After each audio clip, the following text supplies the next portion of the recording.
Bitcoin falling below $90,000, hitting its lowest level since November. This comes after hackers drained $1.5 billion in digital assets from the exchange Bybit, and what researchers are dubbing the largest crypto hack of all time.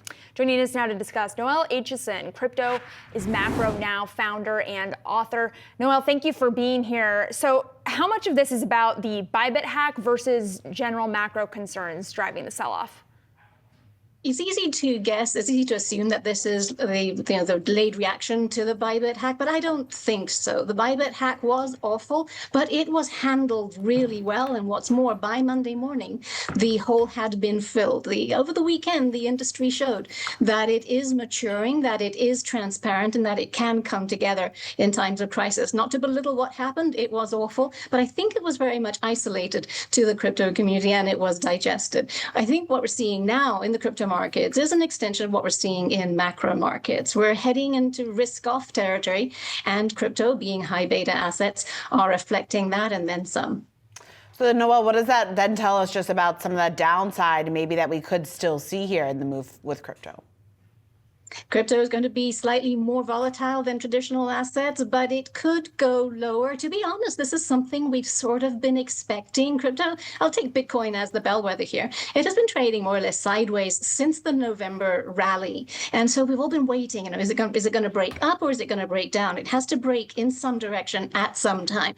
And given the clouds gathering on the macro horizon, growing consensus was it was going to break down at some stage. When, we didn't know. Maybe that's what we're seeing now. But what we're seeing is not just growing concern about U.S. economic growth. I mean, that's pushing bond yields down, that's pushing the DXY down. That should be good for risk assets, all else equal. But we're also seeing concerns about geopolitical fractures. And let's face it, the Trump rally could be just getting exhausted here. It could be some fatigue we're seeing setting in. I mean, let's face it, the past few weeks have been exhausting. Add to that, throw in some skepticism that the Doge cuts will actually make a dent in the deficit, and things feel particularly fragile now. So when you are talking about assets that can behave either as risk assets or safe havens, depending on the mood, then everything that can be sold will be sold. So Noelle, I guess that begs the question, is there anything on the horizon that's going to change then this downward momentum?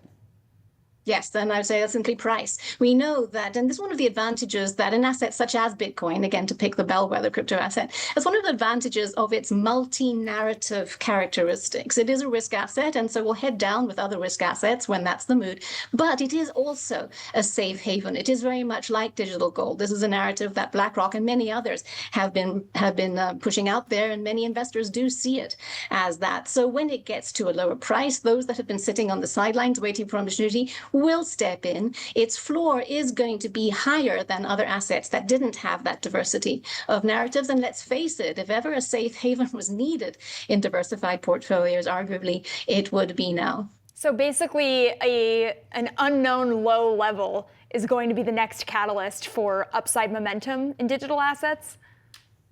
True. And when I say unknown, I'm not a technical analyst, but many of my colleagues in the industry are. And because it is a sentiment-based move generally, they do tend to hold some weight. And 80 is the next number that people are talking about. It could go that low. But again, we don't really know, because all it would take is for the selling to get exhausted. I'm often asked, Maddie, whether, what's the catalyst? What are we waiting for to get the bull market going again? And the answer is always when the sellers get exhausted. And often what it takes for that to happen is a short, sharp correction like this.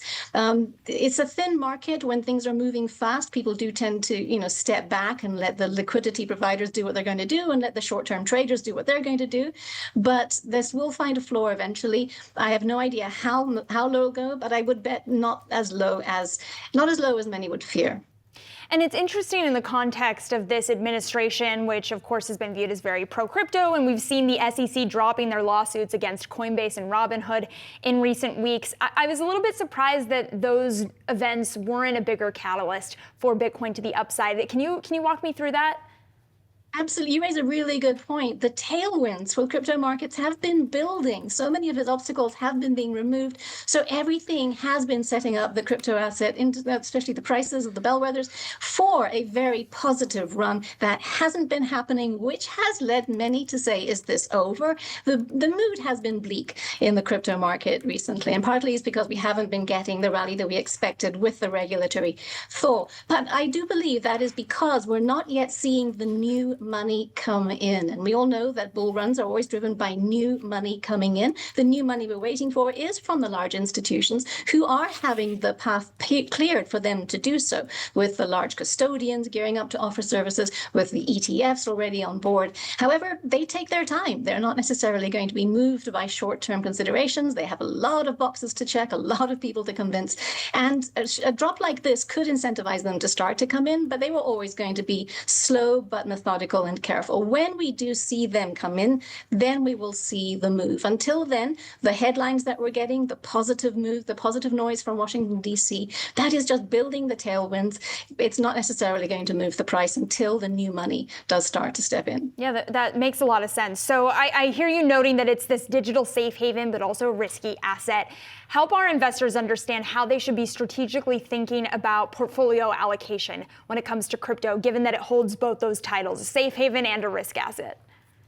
That is such an excellent question, and it also highlights how confusing this asset group can be to many people. I often get asked, what is Bitcoin?